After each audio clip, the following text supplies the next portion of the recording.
Κυρίες και κύριοι, καλησπέρα σας από το διαδικτυακό κανάλι εκπαιδευτικών ενδιαφέροντα Έμι Χαρίκλια Μαγαλιού και θα αναφερθούμε στις εκδηλώσεις για την 70η επέτειο από την έναρξη του Εθνικοπολευθερωτικού Αγώνα των Κυπρίων Αγωνιστών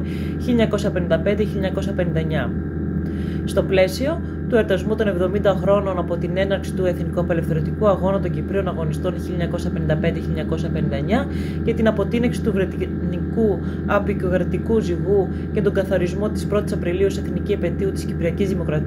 Δημοκρατίας, καλούν τις σχολικές μονάδες δευτεροβάθμιας εκπαίδευσης της χώρας με απόφαση του Συλλόγου Διδασκότου και Διδασκουσών να αφιερώσουν 2 διδακτικές ώρες του ορολογικού προγράμματος την 1η Απριλίου 2025 για την υλοποίηση εκδηλώσεων, προβολές, αναφορές, ομιλίες και εκπαιδευτικών δραστηριοτήτων με σκοπό την ενημέρωση και την ευαισθητοποίηση της μαθητικής κοινότητας για ένα σημαντικό κεφάλαιο της ιστορίας του μείζωνος ελληνισμού. Μέσα από τις δραστηριότητες αυτές, οι μαθητές και οι μαθήτες των γυμνασίων και των λυκείων θα έχουν ευπροσθέτως την ευκαιρία να έρθουν σε επαφή με την κυπριακή ιστορία και τον κυπριακό πολιτισμό και να ευαισθητοποιηθούν σχετικά με την εθνική προσπάθεια για την απελευθέρωση της Κύπρου, μιας πανάρχιας κοιτίδας του ελληνισμού που οδεύει μέσα στον χρόνο, υιοθετώντας με πείσμα της γεωγραφίας, της ιστορίας και όλων των επίδοξων καταστατικών από τους αιώνας, ανέπαφη και αναλύωτη την ταυτότητά της στο πέρασμα του χρόνου.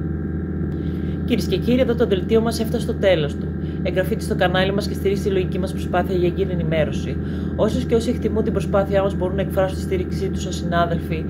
στο κανάλι πατώντας την ένδειξη «Σας ευχαριστούμε» με το σκίτσο καρδούλας κάτω από το βίντεο, την ένδειξη συμμετοχή και να ακολουθήσουν τα βήματα στα αναδυόμενα πλαίσια. Η στήριξή θα μας βοηθήσει να βελτιώσουμε το κανάλι μας.